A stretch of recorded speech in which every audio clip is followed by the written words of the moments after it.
Hello students, myself engineer Harman Sikh हूँ और ये आपका ऑटोमोबाइल इंजीनियरिंग का सब्जेक्ट है बोथ की फुल फॉर्म है basics of thermal and hydraulic engineering. और आज हम इसका फर्स्ट चैप्टर स्टार्ट करेंगे और फर्स्ट चैप्टर में हमारे पास कुछ टॉपिक्स है जिसे हम डिस्कस करेंगे आज इस चैप्टर में। जैसे हमारे पास है principle of thermal engineering, introduction है, थर्मोडाइनमिक प्रॉपर्टीज़ है हमारे पास, और हमारे पास system surrounding process path and उसकी प्रॉपर्टीज़ है, हीट और वर्क के बारे में हम डिस्कस करेंगे, और हम डिस्कस करेंगे एंथैल्पी एंड इंटरनल एनर्जी के बारे में। तो हम स्टार्ट करते हैं। फर्स्ट है हमारे पास thermal engineering. Thermal engineering is a field of science है जो डील करती है विद एनर्जी के साथ। थर्मल इंजीनियरिंग क्या है? Field of science which deals with energy in the form of heat and work और their conversion into each other is called thermodynamics. जैसे आप देख रहे हो, डेफिनेशन ही इसकी क्लियर कर रही है कि हमारे पास जो एनर्जी आती है, तो एनर्जी का हम यूज़ करेंगे किसी मैकेनिकल वर्क के लिए। जैसे हमारी गाड़ी चलती है तो गाड़ी में क्या है, डीजल है, पेट्रोल है, और डीजल और पेट्रोल से हमारे पास जो हीट एनर्जी प्रोड्यूस होती है तो उसको हम मैकेनिकल वर्क में कन्वर्ट करते हैं। तो वो हमारा प्रोसेस बन गया, थर्मोडाइनमिक का एक प्रोसेस बन गया हमारे पास। जैसे थर्मोडाइनमिक खुद एक इसका नाम ही अपने आप को डिस्क्राइब कर रहा है। थर्मो मीन्स होती है हीट और डायनेमिक्स मीन होता है मोशन। जो हीट एनर्जी के साथ मोशन प्रोड्यूस हुआ उसे बोलेंगे थर्मोडाइनमिक्स। और जब हमने थर्मल इंजीनियरिंग का यूज़ किया, हमारे पास एनर्जी आ गई, तो फिर हमारे पास अलग अलग लॉज भी आ गए इसके, जो हमारे हो गए first law, second law, zeroth law. इन लॉज को हम आगे नेक्स्ट चैप्टर में डिस्कस करेंगे डिटेल में। तो जब हमारे पास ये लॉज आ गए तो हमने फिर अपनी एनर्जी का यूज़ करना स्टार्ट कर दिया इन डिफरेंट सेक्शंस में।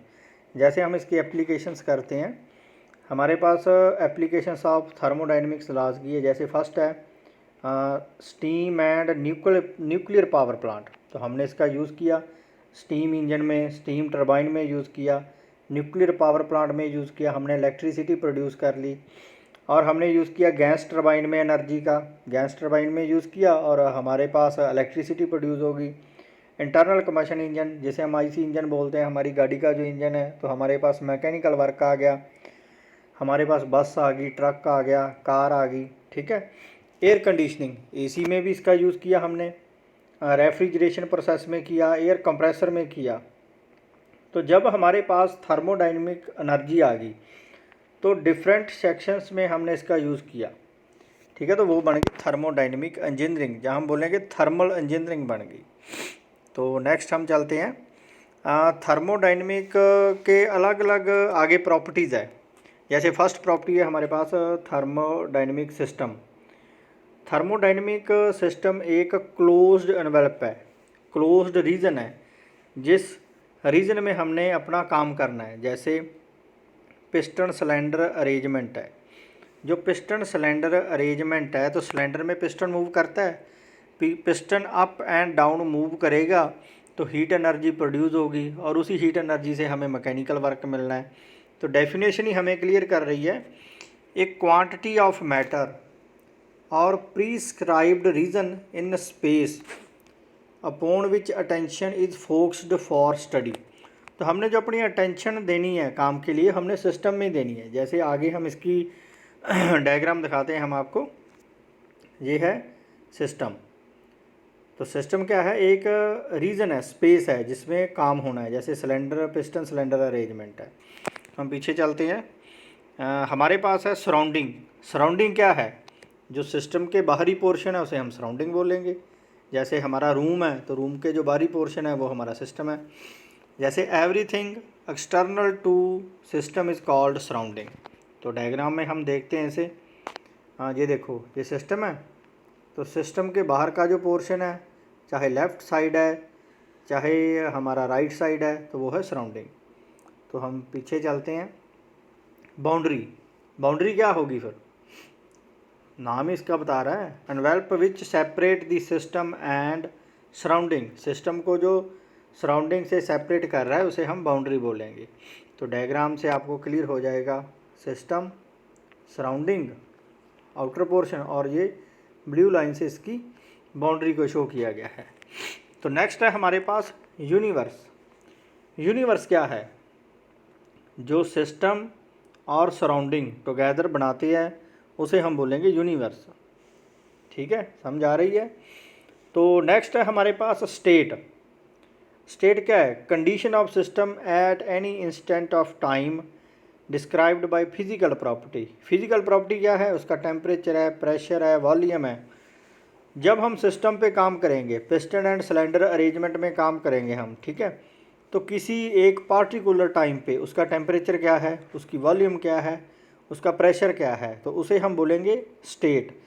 मतलब एक पार्टिकुलर टाइम पे जो हमारे पास वैल्यू आएगी, कोई ख़ास टेम्परेचर आएगा, कोई ख़ास वॉल्यूम आएगी, कोई भी प्रेशर की रीडिंग आएगी, तो उसे हम बोलेंगे स्टेट। तो हम आगे चलते हैं। नेक्स्ट हमारे पास थर्मोडाइनमिक सिस्टम की टाइप्स है। जैसे हमारे पास है 3 तरह का सिस्टम होता है हमारे पास। क्लोज्ड सिस्टम है, और हमारे पास है ओपन सिस्टम है, और आइसोलेटेड सिस्टम। तो वन बाय वन हम इसको एक्सप्लेन करेंगे। फर्स्ट हमारे पास है क्लोज्ड सिस्टम। तो क्लोज्ड सिस्टम में हमारे पास है, जैसे आप डायग्राम में देख रहे हो, पिस्टन सिलेंडर अरेंजमेंट है हमारे पास। ठीक है, तो क्लोज्ड सिस्टम में क्या है? जो मास है, किसी भी चीज़ का जो मास है वो कांस्टेंट है with in the boundary of system, but energy transfer हो रही है। ठीक है, जैसे पिस्टन सिलेंडर अरेंजमेंट में कोई गैस है, एयर कंप्रेस होती है, up and down piston move करता है, लेकिन उसका जो मास कांस्टेंट है और एनर्जी ट्रांसफ़र हो रही है। उसकी जो कैम शाफ्ट है वो रोटेट कर रही है। ठीक है, और हाँ, आगे क्रैंक शाफ्ट के साथ कनेक्टेड है और हमें एनर्जी मिल रही है।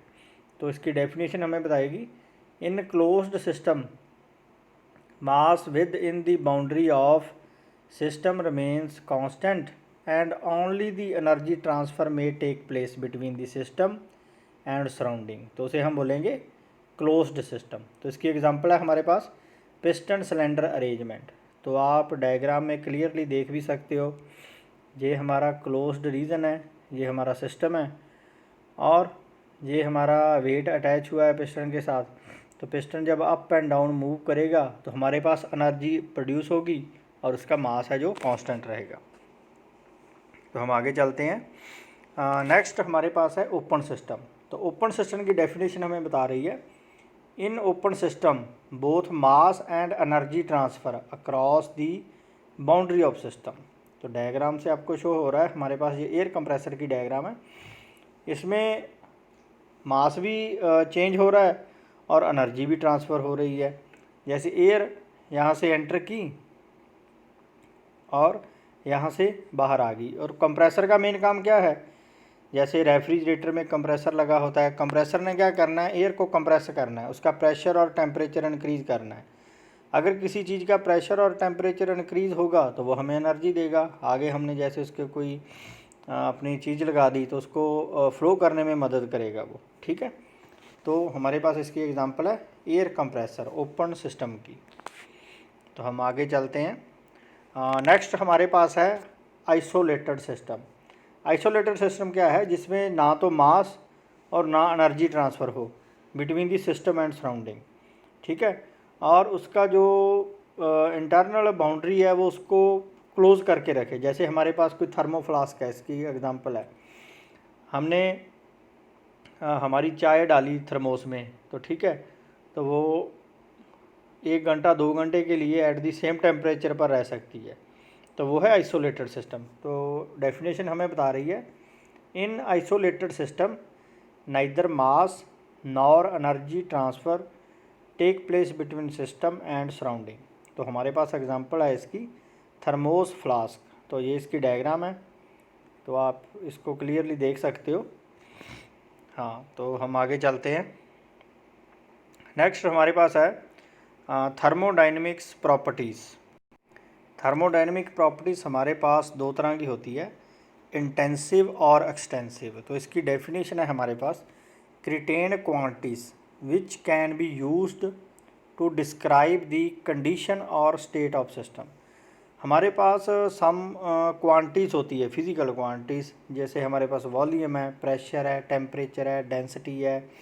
तो इन क्वांटिटीज़ के ऊपर जो हमारी थर्मल इंजीनियरिंग डिपेंड करती है। अगर हमारे पास किसी चीज़ की वॉल्यूम नहीं है तो हम कैसे काम लेंगे, अगर प्रेशर नहीं है तो कैसे काम लेंगे। तो इन क्रिटेन क्वांटिटीज़ की मदद के साथ हमारा प्रॉपर थर्मोडाइनमिक प्रोसेस बनता है। तो इन प्रॉपर्टीज़ को हमने आगे 2 टाइप्स में डिवाइड किया है, इंटेंसिव और एक्सटेंसिव प्रॉपर्टीज़। हम इसको आगे स्टडी करेंगे इनके बारे में। जैसे हमारे पास फर्स्ट है इंटेंसिव प्रॉपर्टीज़। इंटेंसिव प्रॉपर्टीज़ में क्या है, the properties which do not depends upon the mass of system. जो प्रॉपर्टीज़ सिस्टम की मास के ऊपर डिपेंड नहीं करती उसे हम इंटेंसिव प्रॉपर्टीज़ बोलेंगे। जैसे एग्जांपल है, हमारे पास टेम्परेचर है, प्रेशर है, डेंसिटी है, विस्कोसिटी है, थर्मल कंडक्टिविटी है। अगर हम सिंपल सी बात करें तो टेम्परेचर है हमारे पास। अगर हमारे पास 2 लीटर वाटर है तो ऐसा तो नहीं है भी अगर हमारे पास एक बीकर में 2 लीटर वाटर है तो 1 लीटर वाटर का टेम्परेचर सेम बीकर में अलग होगा और नेक्स्ट जो 1 लीटर वाटर है उसका जो टेम्परेचर है अलग होगा। तो टेम्परेचर मास के ऊपर डिपेंड तो नहीं हुआ ना, तो सेम ही रहा। जैसे हमारा रूम है, रूम में एसी लगा है, तो ऐसा तो नहीं भी एक कॉर्नर पे टेम्परेचर अलग है दूसरे पे अलग है, सेम ही है। उसी तरह प्रेशर है, अगर पाइप में फ्लूइड फ्लो हो रहा है तो फ्लूइड है जो एक एंड पे भी प्रेशर सेम है, दूसरे पे भी सेम है, सेंटर में भी सेम है और किसी थोड़ी दूरी पर देखेंगे तो भी सेम है, तो उसके मास के ऊपर डिपेंड नहीं हुआ वो। इसी तरह डेंसिटी, विस्कोसिटी, थर्मल कंडक्टिविटी, अगर हीट फ्लो कर रही है कंडक्शन मेथड के थ्रू तो भी उसने मूव करना ही है, तो उसके वेट के ऊपर डिपेंड नहीं करती वो। ठीक है, तो नेक्स्ट हमारे पास है एक्सटेंसिव प्रॉपर्टीज़। तो इसमें क्या है, the properties which depends upon mass and size of system. जो प्रॉपर्टीज़ सिस्टम के मास और साइज़ के ऊपर डिपेंड करती है उसे बोलते हैं एक्सटेंसिव प्रॉपर्टी। जैसे एनर्जी है, एंथैल्पी, एंट्रोपी, वॉल्यूम। तो एनर्जी क्या है, किसी चीज़ के मास के ऊपर डिपेंड करती है। जैसे हमारे पास जितना किसी चीज़ का मास है तो उतनी एनर्जी आएगी। ठीक है, जैसे हमारे पास पिस्टन सिलेंडर अरेंजमेंट है, तो पिस्टन सिलेंडर अरेंजमेंट में जितना मास है क्वांटिटी का जिससे हमने एनर्जी लेनी है, जैसे एयर कंप्रेस करके मूव कर रहे हैं हम तो उतनी एनर्जी प्रोड्यूस होगी। वॉल्यूम है, जैसे हमारे सिलेंडर में गैस है या हमारे बीकर में वाटर है, अगर 2 लीटर वाटर है तो उस वॉल्यूम को हम 2 लीटर ही बोलेंगे और उसको 2 लीटर की पोटेंशियल एनर्जी हमारे पास अलग आएगी, किनेटिक एनर्जी अलग आएगी। ठीक है, तो जो प्रॉपर्टी मास और साइज़ के ऊपर डिपेंड करेगी उसे हम बोलेंगे एक्सटेंसिव प्रॉपर्टीज़। तो हम आगे चलते हैं। नेक्स्ट हमारे पास है थर्मोडाइनमिक प्रोसेसेस। हमारे पास अलग अलग तरह के थर्मोडाइनमिक प्रोसेसेस हैं। तो सबसे पहले हम इसको समझते हैं। थर्मोडाइनमिक प्रोसेस का मतलब है जब कोई भी थर्मोडाइनमिक का प्रोसेस होता है, कोई भी काम होता है इंजीनियरिंग में, ठीक है, एनर्जी चेंज होती है, अपनी कंडीशन चेंज करती है फ्रॉम 1 to सेकंड अगर हम बात करें तो। ठीक है, तो जब स्टेट चेंज होती है from 1 equilibrium state to another equilibrium state जाता है, कोई पाथ फॉलो करता है। ठीक है, जो भी पाथ फॉलो करेंगे पॉइंट 1 से लेकर पॉइंट 2 तक हमारा पिस्टन ही जैसे मान लो अप एंड डाउन मूव करता है, तो पाथ तो फॉलो हुआ ही, टॉप से बॉटम आया, बॉटम से टॉप गया, तो उसे हम बोलेंगे थर्मोडाइनमिक प्रोसेस। जैसे अब डायग्राम हमारे पास प्रेशर और वॉल्यूम की डायग्राम है, तो हमारा पाथ फॉलो हुआ, हमारे पास ये 2 पॉइंट है एफ़ और आई। एफ़ से हमारा गया कोई भी प्रोसेस और ऊपर को गया, तो इसमें हमारे पास आगे भी वॉल्यूम डिक्रीज़ होगी और प्रेशर इनक्रीज़ हो गया। तो ये थर्मोडाइनमिक प्रोसेस है हमारे पास, जो हमें डेफिनेशन से क्लियर कर रहा है। When a system change its state from 1 equilibrium state to another equilibrium state, then path of successive states through which the system passes is known as thermodynamic process. मतलब जिन जिन स्टेट्स में हमारा thermodynamic process move करेगा उसे हम बोलेंगे thermodynamic process. ठीक है, तो हमारे पास इसकी 3 टाइप्स है। जैसे हमारे पास फर्स्ट है रिवर्सिबल प्रोसेस। रिवर्सिबल प्रोसेस में क्या है, a process which can be revised in direction and system retrace the same path and same equilibrium state is known as reversible process. अगर हमारा कोई प्रोसेस जैसे हमारे पास F से लेकर I तक जाता है, ठीक है, तो उसी कंडीशन में वापस आ जाए तो उसे बोलेंगे रिवर्सिबल प्रोसेस। जैसे पिस्टन है, टॉप से लेकर बॉटम तक गया और बॉटम से टॉप तक गया, पाथ तो सेम है उसका, तो उसे बोलेंगे रिवर्सिबल प्रोसेस। मतलब अपनी उसी कंडीशन पर, उसी जगह पर वापस आने के लिए उसे कोई और पाथ नहीं फॉलो करना पड़ा, उसी पाथ पे वो वापस आ गया, तो वो हो गया हमारा रिवर्सिबल प्रोसेस। और नेक्स्ट है हमारा इररिवर्सिबल प्रोसेस। जैसे डायग्राम आपको शो कर रही है, जाने का रास्ता अलग है, आने का रास्ता अलग है। ये देखो, अगर गया 1 से लेकर 2 तक तो सीधी लाइन है, लेकिन आते वक्त क्या था, 2 से लेकर उसने 1 का पाथ फॉलो किया, ठीक है, तो रास्ता तो अलग हो गया, तो उसे बोलेंगे इररिवर्सिबल प्रोसेस। जैसे if a system passes through a sequence of non equilibrium state an irreversible process cannot come to original state, तो वो ओरिजिनल स्टेट पे नहीं आएगा, उसमें जब वो वापस आएगा तो कुछ वेरिएशंस होगी, कुछ टेम्परेचर की वेरिएशन हो सकती है, प्रेशर की वेरिएशन हो सकती है, ठीक है। अगर हम बात करें तो हमारे पास रेफ्रिजरेशन साइकिल है। रेफ्रिजरेशन साइकिल में हमारे पास एवेपोरेटर है, कंप्रेसर है, कंडेंसर है और थ्रॉटल वाल्व है। हमारा प्रोसेस इन 4 इक्विपमेंट में से मूव होता है, ठीक है। हमारा थर्मोडायनेमिक प्रोसेस तो हो गया, लेकिन एक ही प्रोसेस में वो वापस आया तो वो हमारा है रिवर्सिबल प्रोसेस। और अगर उसमें कोई दिक्कत आ जाए, टेम्परेचर कंडीशन चेंज हो गई, कोई फ्रिक्शन की क्वांटिटी को हम अंज्यूम कर लें, तो वो हमारा बन गया इररिवर्सिबल प्रोसेस। तो नेक्स्ट है हमारे पास क्वासिक स्टैटिक प्रोसेस। जैसे इसकी डेफिनेशन है, a process in which at every instant the system deviation from thermodynamic equilibrium is very small. मतलब है भी जब हमारा कोई भी प्रोसेस मूव करता है, जैसे 1 से लेकर 2 तक जाना है, ठीक है, तो 1 से 2, 1 से इस डॉट पर आ गया, नेक्स्ट गया, नेक्स्ट गया, मतलब very small instant of time पे मूव हो रहा है हमारा इक्विलिब्रियम प्रोसेस, और उसमें कोई चेंजेस नहीं आ रही, वो इररिवर्सिबल कंडीशन में मूव नहीं हो रहा, तो वो हमारा क्वासिस्टैटिक प्रोसेस। एक क्वास्टैटिक प्रोसेस को हम आल्सो रिवर्सिबल प्रोसेस बोल सकते हैं, जहाँ पर हमारे पास इररिवर्सिबल की कुछ लिमिटेशंस है, उसमें फ्रिक्शन आ सकती है, ठीक है, तो उस लिमिटेशन को रिमूव करने के लिए हम क्वास्टैटिक प्रोसेस का यूज़ कर सकते हैं। तो उसमें क्या है, काम धीरे होगा विद वेरी स्मॉल टाइम, मतलब जो प्रोसेस मूव करेगा स्मॉल टाइम में, धीरे धीरे मूव करेगा, टाइम तो ज़्यादा लगेगा, लेकिन हमारा जो प्रोसेस है वो रिवर्सिबल आ जाएगा। तो हम आगे चलते हैं। नेक्स्ट है हमारे पास हीट। हीट क्या है, एक तरह की एनर्जी है हीट, एक तरह का टेम्परेचर है हीट। जैसे हम नॉर्मली बोलते हैं इसमें कितना टेम्परेचर है, ये कितना गर्म है, तो वो क्या है, हीट है। हीट क्या है, heat is defined as the energy transfer without transfer of mass across the boundaries of a system due to difference in temperature. हमारे पास 2 कंडीशंस है, हमारे पास मान के चलो एक रॉड है, एक लोहे की रॉड है, तो एक जगह से हमने उसको गर्म करना स्टार्ट कर दिया, तो दूसरा एंड तो उसका कोल्ड है जिसको हमने पकड़ रखा है, लेकिन 2 या 3 या 4 मिनट के बाद हम देखेंगे हमारा हाथ गर्म होना स्टार्ट हो जाएगा, तो उसमें क्या है, फिर हीट आ गई।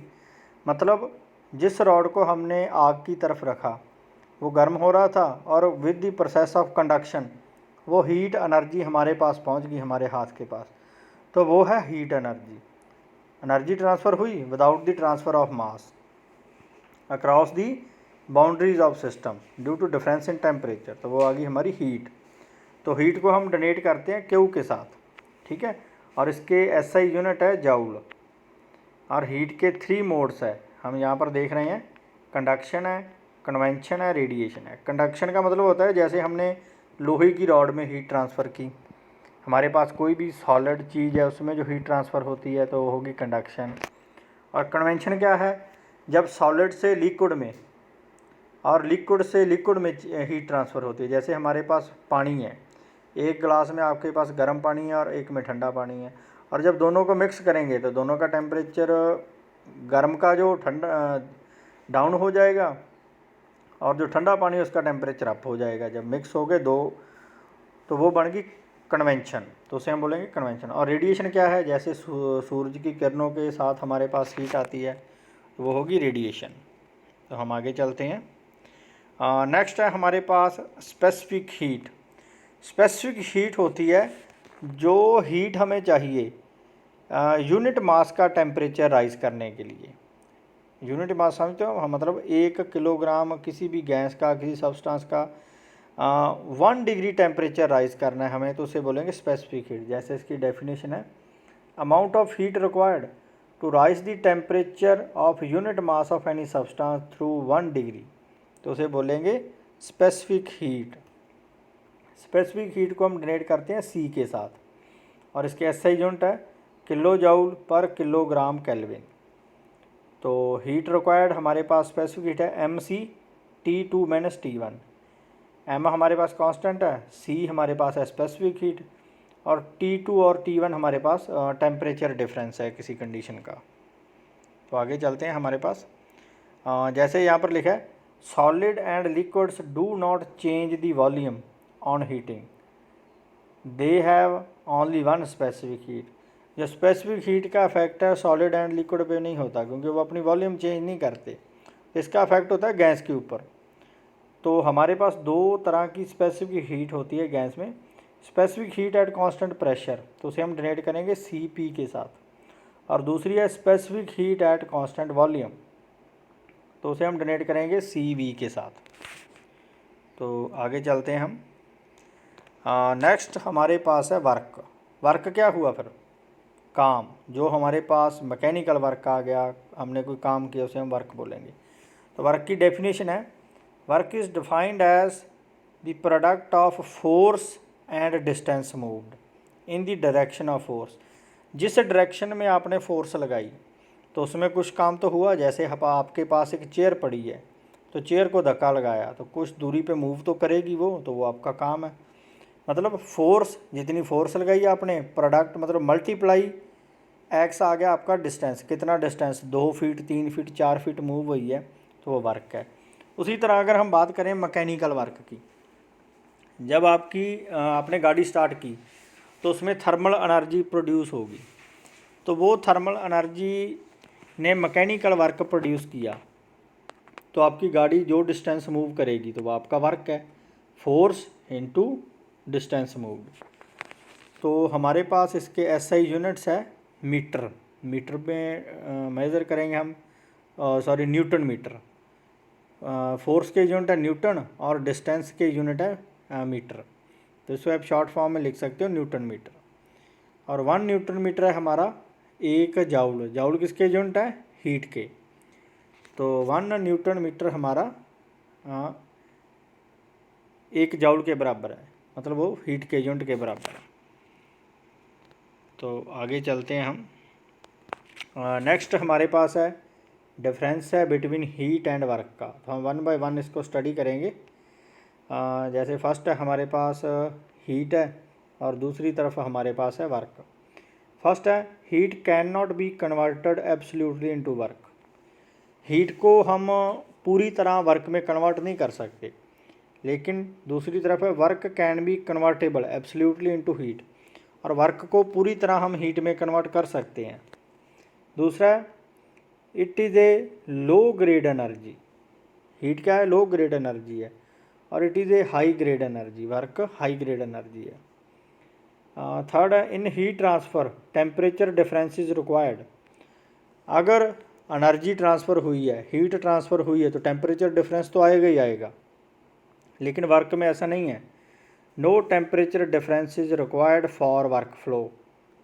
ठीक है, तो नेक्स्ट है हमारे पास, heat supplied to the system is taken as positive and heat rejected by the system is taken as negative. अगर हमने किसी सिस्टम को हीट सप्लाई किया है तो उसे हम पॉजिटिव मानेंगे, और अगर किसी चीज़ से हीट निकाला है तो वो हो गया उसका नेगेटिव। तो वर्क डन में इसका उल्टा है, वर्क डन में क्या है, अगर हमने किसी सिस्टम के ऊपर काम किया, देखो the work done on the system is taken as negative. अगर हमने किसी सिस्टम पे काम किया है तो वो नेगेटिव है, और अगर किसी सिस्टम ने काम किया है and by the system as positive, तो उसका उल्टा है हीट का ये। तो नेक्स्ट है हमारे पास एनर्जी। एनर्जी क्या है, काम करने की क्षमता। Energy is defined as capacity to do work. काम करने की क्षमता को capacity to do work is energy. तो एनर्जी दो तरह की होती है, स्टोर एनर्जी और ट्रांजिट एनर्जी। तो हम इसको आगे देखते हैं। स्टोर एनर्जी क्या है, it is the energy processed bye A system with in its boundary. जो एनर्जी सिस्टम की बाउंड्री में है, स्टोर है, उसे हम बोलेंगे स्टोर एनर्जी। जैसे पोटेंशियल एनर्जी है, पोटेंशियल एनर्जी के साथ हम इलेक्ट्रिसिटी प्रोड्यूस करते हैं, जैसे बाखड़ा डैम पे, ठीक है। किनेटिक एनर्जी है 1/2 mv², तो स्टोर एनर्जी है, वो भी इंटरनल एनर्जी है।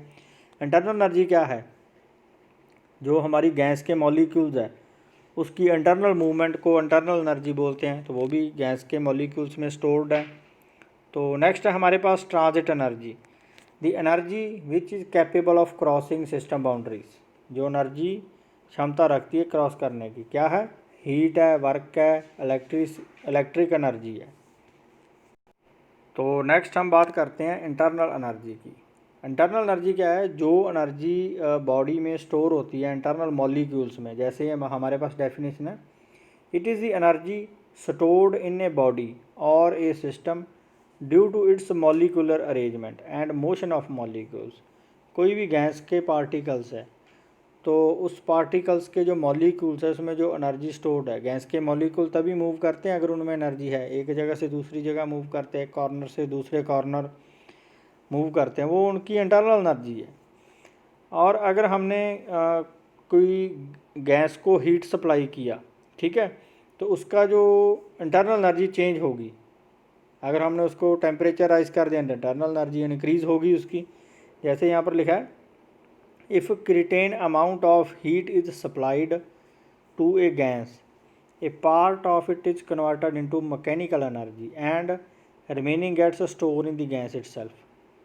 जितनी एनर्जी मैकेनिकल वर्क जितना हमें चाहिए था हमने उससे ले लिया, जितना टेम्परेचर दिया उतना वर्क ले लिया, और बाकी क्या है, तो एनर्जी ख़त्म होगी उसकी नहीं, तो वो उसमें फिर स्टोर रहेगी, उसको हम अगेन यूज़ कर सकते हैं। This energy used for rising the temperature of gas. Internal energy का यूज़ होता है गैस का टेम्परेचर राइज करने के लिए। हमारे पास एक बात है, किसी भी एनर्जी को हम डिस्ट्रॉय नहीं कर सकते। Energy can be converted from one form to another, it neither can be create nor destroy. Next हमारे पास है, इंटरनल एनर्जी को डोनेट करते हैं हम यू के साथ, कैपिटल यू के साथ, और डेल्टा यू का मतलब है चेंज इन एनर्जी होता है। एम क्या है हमारा, constant. C V specific heat at constant volume, तो T2 - T1 टेम्परेचर डिफरेंस। तो हमारे पास फार्मूला आ गया इंटरनल एनर्जी का, delta U is equal to mCV T2 - T1, और it is the property of system की प्रॉपर्टी है ये internal energy. It depends upon initial and final states and does not depend upon path forward, ठीक है। तो next चलते हैं हम, हमारे पास है एंथैल्पी। एंथैल्पी की डेफिनेशन है हमारे पास, the sum of internal energy and pressure volume product is known as enthalpy. Enthalpy क्या है, ये फार्मूले से आपको क्लियर होगा। H डोनेट करता है एंथैल्पी को, U क्या है आपकी इंटरनल एनर्जी, हमने पीछे डिस्कस किया है, और PV pressure volume, product of pressure volume. Enthalpy क्या है, sum of internal energy and pressure volume product is known as enthalpy. The total energy contained in a gas is known as enthalpy. किसी gas में total कितनी energy store की गई है वो enthalpy है। सिंपल सी एग्जांपल से हम बताते हैं आपको।